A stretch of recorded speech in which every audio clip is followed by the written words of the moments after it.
What is Pariston Hill's Nen ability? I've always assumed it had something to do with him getting stronger, based on how much he could piss off other people. Incredibly appropriate, but that would also be incredibly overpowered. To be fair, I suppose everything about Pariston does seem intentionally designed to annoy people, because even when Pariston isn't speaking, it's small stuff like the pompous attitude and always insisting on sitting on increasingly fancy chairs with all of his delightsome sparkles. And all of that is before he actually commits any transgressions. Like, say, I don't know, the various murders he's heavily implied to have orchestrated. But if this were the case, then fighting Ging would be an absolute pain for Pariston, because unlike almost everyone else, Ging doesn't seem to actually hate Pariston. If anything, he finds him both tolerable and intriguing. So Pariston would really have to work to break Ging, which right now looks like it's going in the opposite direction, because Pariston is the one developing negative feelings for Ging. Gon Freaks would of course also be Pariston's natural enemy. It's very hard to break that boy, although I suppose we could always kill Kite again. To bring up the options, I think a lot of people immediately jump onto the idea that Pariston is a manipulator. So there could be a condition associated with that, something like quantifying how annoyed someone is with him, and then once it reaches a certain threshold, the manipulation takes place. I really hope not though. I would prefer that Pariston is just naturally gifted when it comes to manipulation. My theory is that since angry/malice Nen is really strong, much stronger than normal Nen, he may have an ability that can siphon the Nen of people who hate him depending on a few unknown factors.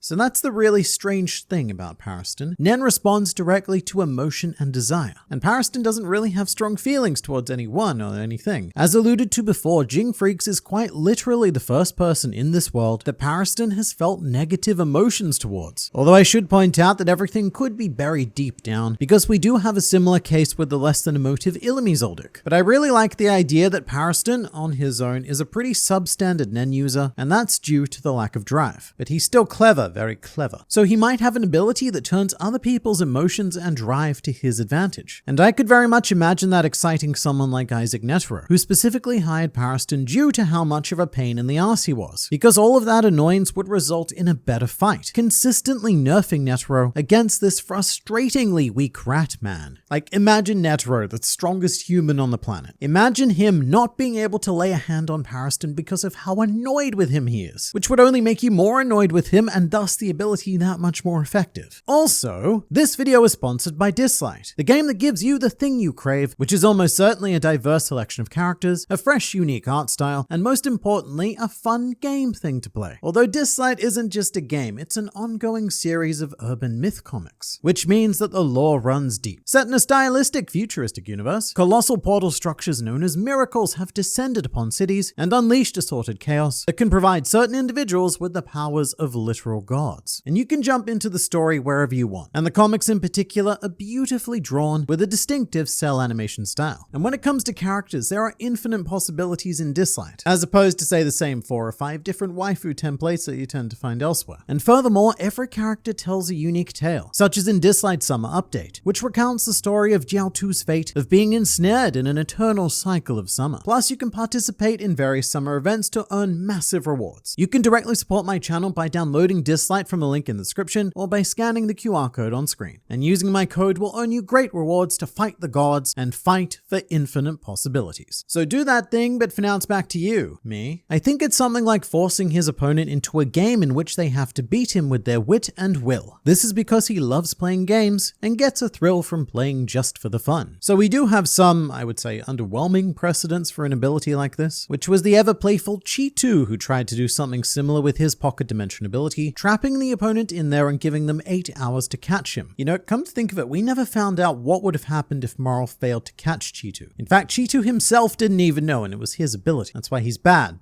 Catman. It's a very dangerous thought though, because Cheetu was able to create an indestructible zone, which we've also seen with examples like the Hailey enhanced Nen base. No matter how powerful of a Nen user you are, you can't damage the environment due to whatever conditions were set to create it, which includes Nen users like Ging and Netero. And this would probably be Pariston's most devastating form of 1v1, completely removing the idea of physical strength and forcing opponents to fight under his conditions. And I think that Pariston would be especially annoying in this sort of circumstance because he'd have a whole ton of restrictions and limitations, because his whole thing is about both not wanting to win or lose the game. So he'd have all sorts of unpredictable conditions, many of which may even give the advantage to his opponent. But also, we don't need to go so far as to create an end dimension. This game could exist in an augmented reality unlucky, which is what most, if not all, Nen abilities actually do. I bet it's an ability where he picks a playmate and then forces them into a game. He was playing with Netero before, and now is going to start the game with Ging after Cheadle failed to prove herself a worthy opponent. So we have a similar game line of thinking, but the idea here is that the ability only works on one playmate at a time, which is actually quite common. A lot of Nen abilities in this series have restricted targeting, like say Knuckles' APR, which can only be active on one target at a time, and most manipulators have limitations of 1 to 2 targets, with the absolutely stupid exception of Illumi, who is a manipulation god. But something else I'd propose is that the longer the game lasts, the more benefits the ability provides to Pariston, because again, he isn't trying to win. In fact, I think Ging says it best. He doesn't intend to win. He isn't trying to lose either. That's why he's hard to beat. Whether it's part of an ability or just his social preferences, Pariston wants the game to last as long as possible, which is also why he doesn't bother with boring opponents like Cheadle. The game ends too quickly and he doesn't get anything out of them. That might have been his plan with the election actually. Initially, Pariston tried to skip the election entirely by nominating himself and then claiming the election was unnecessary, although this was probably just to annoy people even more. However, it may also have been because, he saw the candidates and was like, no one's really worthy of playing with me. I mean, even Ging at that point might have been a bit of a meh proposition, because you need to remember, up until this stage, Pariston's playmate was Netero. And how do you top that? All of the Zodiacs are a downgrade from that. And those two would have played an insanely long game as well. Pariston was vice chairman for 3 whole years. And during that time, his focus was solely on the Hunter Association and Netero. So to lose that 3-year rival and be stuck with the Zodiacs, that would definitely feel a bit underwhelming. It's sickeningly, twistedly sweet, but Pariston legitimately misses Netero. For all of the wrong reasons, mind you, but that is another rare showcase of Pariston emotion, however minimal it may be. He either has the most complicated Nen ability or the simplest one, but I'm pretty sure it's a twisted ability nonetheless. I could see this happening for a variety of reasons, but one of which is simply personality based. Ging equated Pariston, Netero, and himself as something of a ménage à character,